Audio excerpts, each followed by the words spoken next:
ابھی میں نے آپ حضرات کے سامنے قرآن مجید فرقان حمید کی ایک بہت ہی پیاری آیت مبارکہ تلاوت کرنے کا شرف حاصل کیا۔ اللہ رب العزت قرآن عظیم فرقان حمید میں ارشاد فرماتا ہے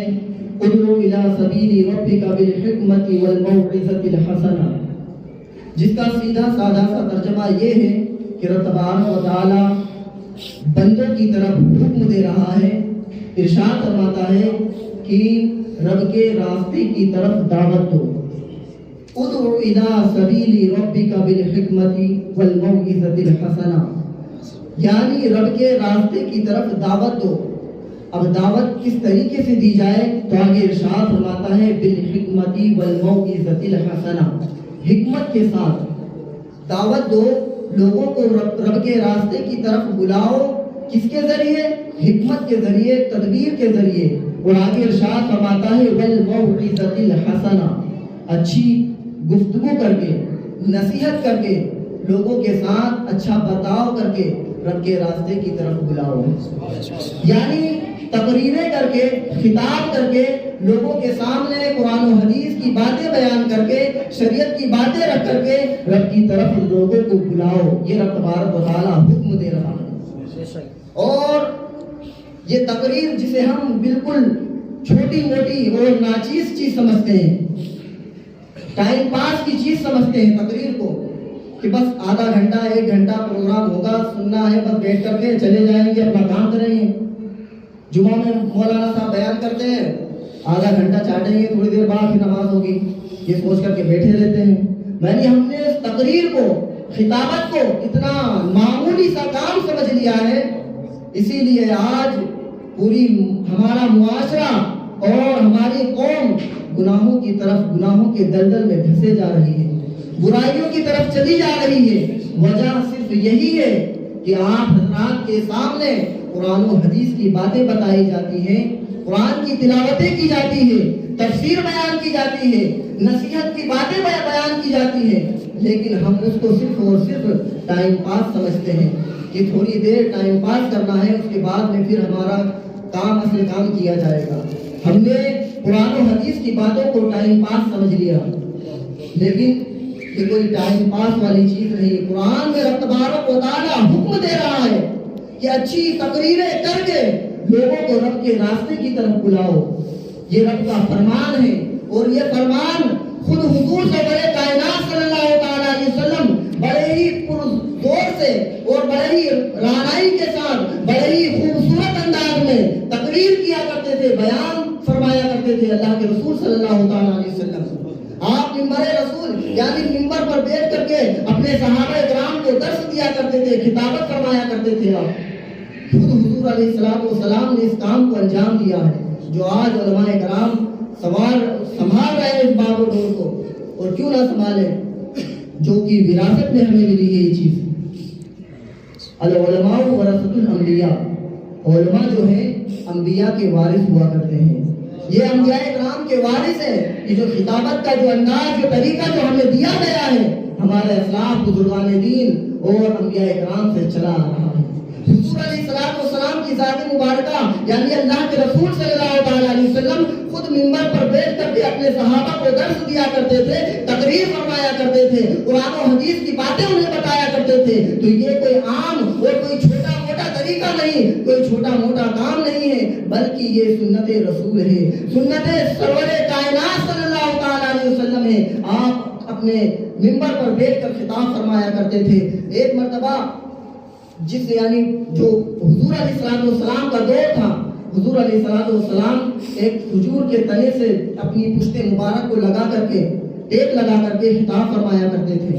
ایک طویل عرصے تک، ایک لمبے زمانے تک اللہ کے رسول صلی اللہ تعالیٰ علیہ وسلم نے اس کھجور کے تنے سے، یعنی جب درخت سوکھ جاتا ہے اور اس کا جو ڈنٹل بچتا ہے، یعنی نیچے کا حصہ جو بچتا ہے، بیچ کا تنا جسے کہا جاتا ہے، اس تنے کو صحابہ کرام نے کاٹ کر کے مسجد نبوی میں لگا دیا کہ کہ حضور علیہ الصلوۃ والسلام جب خطاب فرمائے، درس فرمائے تو اس کھجور کے تنے سے ٹیک لگا کر کے بیان فرمائے۔ صحابی رسول نے اس کو مسجد نبوی میں لگا دیا۔ اللہ کے رسول صلی اللہ علیہ وسلم نے کبھی کافی عرصے تک، ایک طویل زمانے تک کے اس تنے سے اپنی پشت مبارک کو لگا کر صحابہ اکرام کو درس دیا، خطاب فرمایا۔ لیکن کچھ دنوں کے بعد میں ایک صحابی رسول اللہ کے رسول صلی اللہ علیہ وسلم کی بارگاہ میں حاضر ہوئے اور آ کر کے عرض کرتے ہیں، یا رسول اللہ صلی اللہ علیہ وسلم، کیا ہی اچھا ہو کہ میں آپ کے لیے منبر بنوا دوں۔ اللہ کے رسول صلی اللہ علیہ وسلم کی بارگاہ میں صحابی نے عرض کیا، حضور میں منبر بنوانا چاہتا ہوں آپ کے لیے، آپ اس پر بیٹھ کر کے خطاب فرمائیں، آپ اس پر بیٹھ کر کے اپنے صحابہ کو درس دیں۔ وہ صحابی رسول کو اللہ کے رسول نے اجازت دی، وہ ایک منبر لکڑی کا تیار کر دیا، یعنی اب خوبصورت منبر بن کر تیار ہو گیا۔ لیکن منبر تیار ہونے کے بعد جو پرانا تنا رکھا ہوا تھا، صحابہ اکرام نے اس کو اٹھا کر کے مسجد نبوی کے کنارے پر رکھ دیا، مسجد نبوی کے کونے میں رکھ دیا۔ لیکن قربان جاؤ، وہ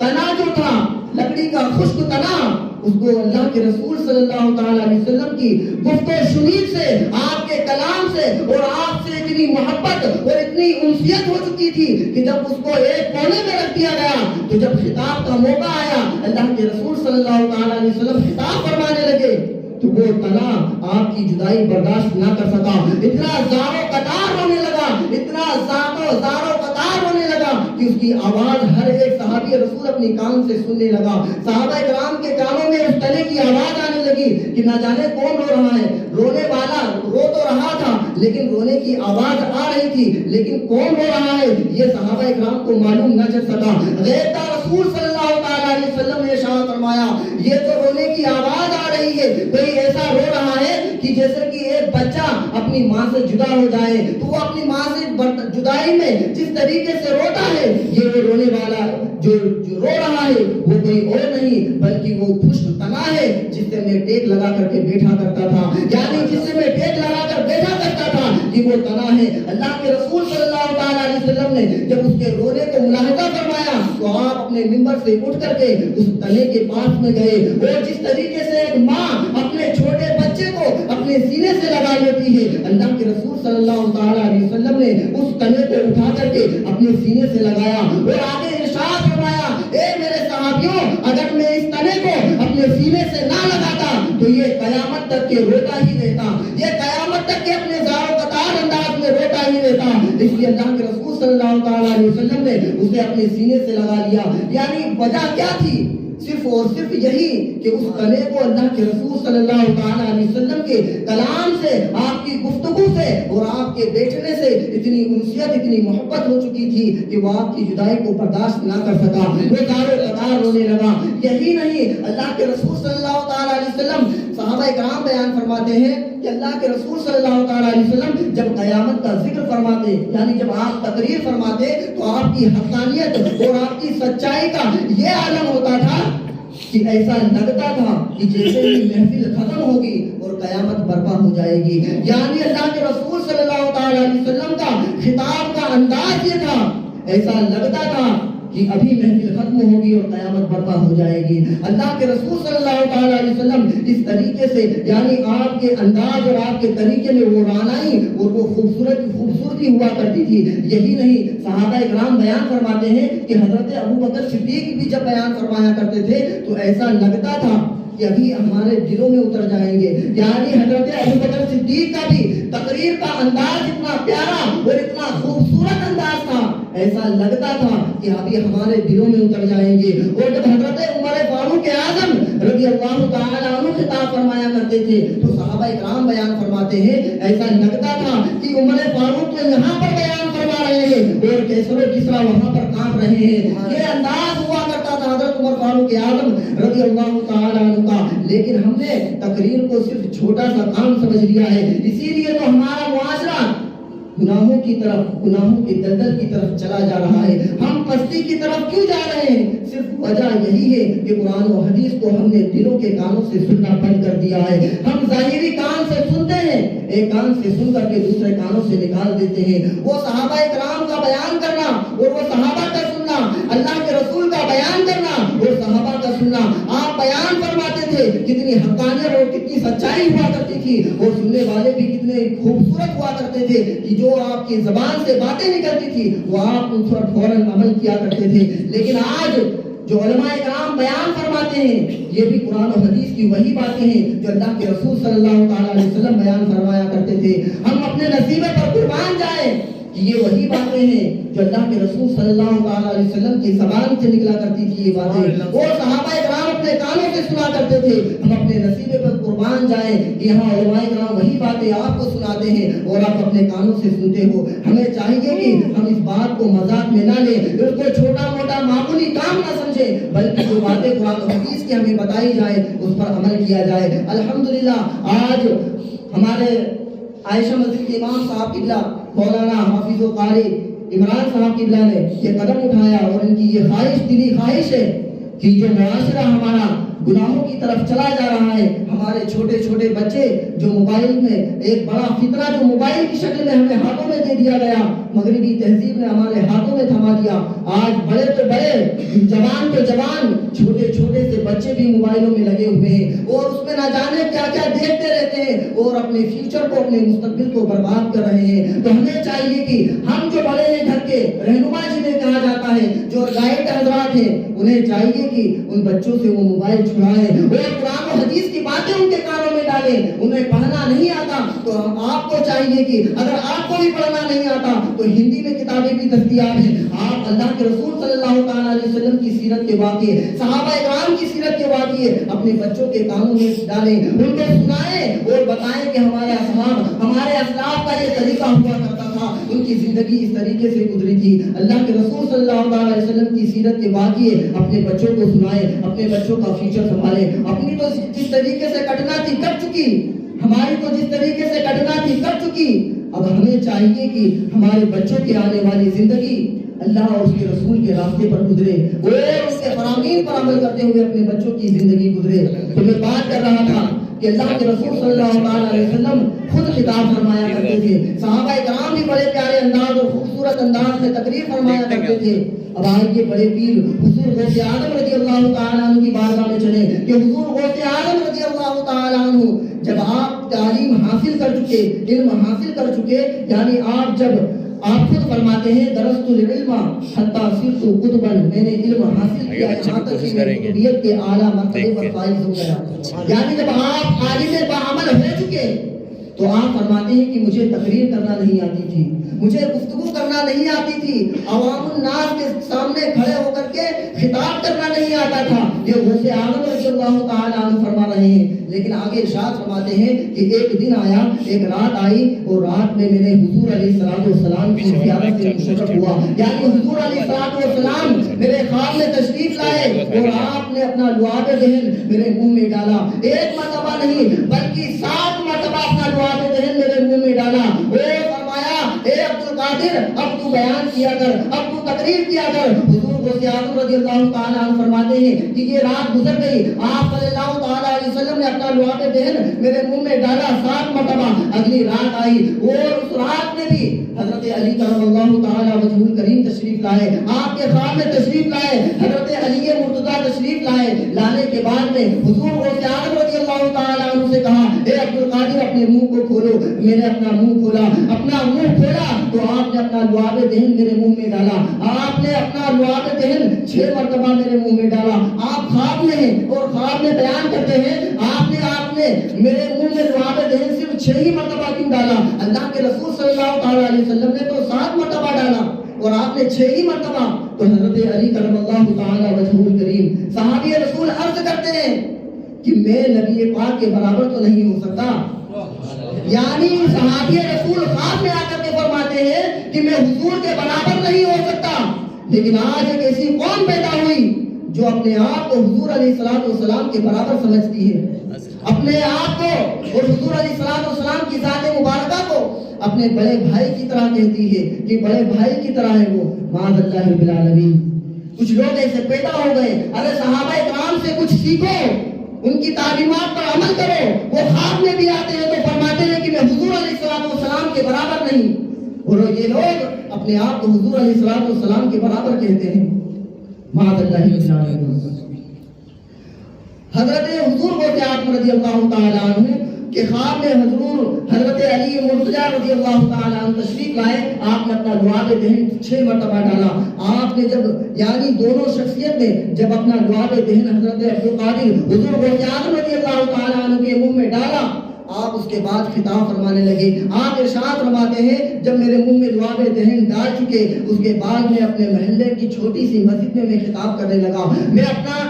محلے کی چھوٹی سی مسجد میں خطاب کرنے لگا، لیکن تعداد بڑھتی گئی، قافلہ بڑھتا گیا، تعداد لوگوں کی بڑھتی گئی، سننے والوں کی، یہاں تک کہ یہ حال ہوا کہ میں جامع مسجد میں خطاب کرنے لگا. آپ مسجد اپنے محلے اپنے گاؤں کی یعنی بغداد کی جامع مسجد میں خطاب فرمانے لگے، لیکن وہ جامع مسجد بھی چھوٹی پڑ گئی، یعنی سننے والوں کی تعداد اتنی زیادہ ہو گئی کہ وہ جامع مسجد بھی چھوٹی پڑ گئی. آپ پھر جامع مسجد سے بغداد کی ایک وسیع و عریض یعنی لمبی چوڑی عیدگاہ میں جا کر کے خطاب فرمانے لگے. آپ نے دیکھا ہوگا کہ عیدگاہ کتنی لمبی چوڑی ہوا کرتی ہے، اس کی زمین کتنی وسیع و عریض ہوا کرتی ہے. آپ اس میں جا کر خطاب فرمانے لگے، لیکن حد تو یہ ہوئی کہ مسجد کی یعنی عیدگاہ کی زمین بھی چھوٹی پڑنے لگی، وہ زمین بھی چھوٹی پڑنے لگی. آپ فرماتے ہیں کہ میں عیدگاہ سے پھر جنگل کی طرف رخ کیا میں نے، یعنی آپ جنگل میں جا کر صحرا میں جا کر خطاب فرمانے لگے. اور حضرت ملا علی قاری رضی اللہ تعالیٰ عنہ ارشاد فرماتے ہیں، وہ فرماتے ہیں کہ حضور غوث اعظم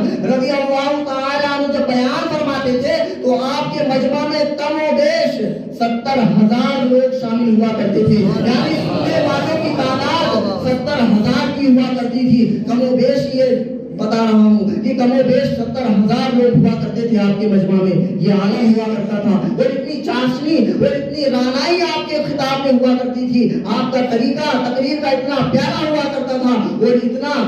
نصیحت آموز ہوا کرتا تھا کہ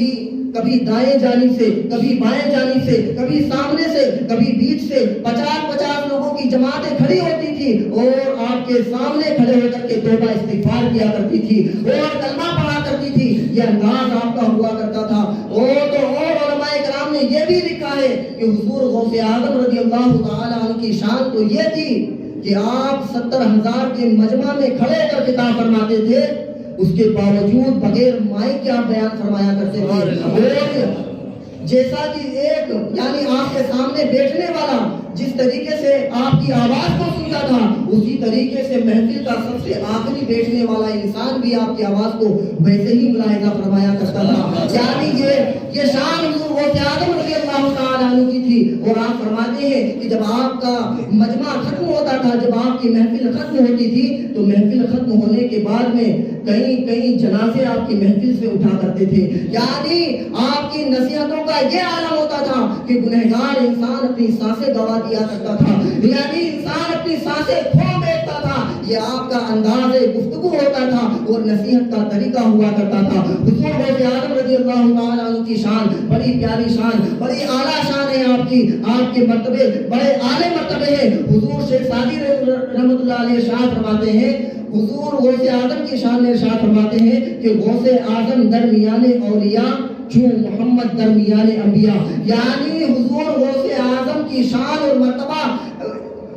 اولیاء کرام کے درمیان ایسا ہی ہے جیسا کہ امام الانبیاء کا مرتبہ تمام انبیاء کی جماعت میں ہے. یعنی جو مرتبہ حضور سرور کائنات صلی اللہ تعالیٰ علیہ وسلم کا تمام انبیاء کرام کی جماعت میں ہوا ہے، ویسا ہی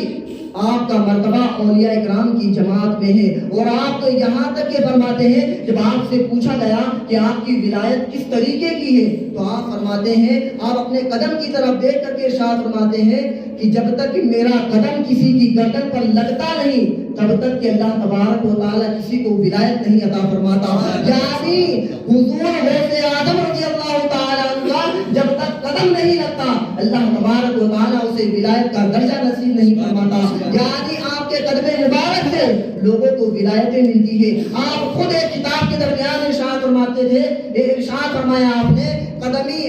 ہاتھی علی رقبتی کلی ولی اللہ، یعنی یہ میرا قدم تمام ولیوں کی گردن پر ہے، تمام ولیوں کی گردنوں پر ہے میرا قدم. یہ حضور غوث اعظم کی شان ہے، یہ آپ کا مرتبہ ہے. آپ کا بڑا ہی پیارا اور بڑا ہی عظیم مرتبہ ہے. حضور غوث اعظم رضی اللہ اللہ تعالیٰ عنہ کی بات چلی، میں آپ کے سامنے ایک واقعہ، آپ کی سیرت کا ایک واقعہ آپ لوگوں کے سامنے رکھتا ہوں اور اپنی بات کو سمیٹتا ہوں۔ آپ حضور غوث اعظم رضی اللہ تعالیٰ عنہ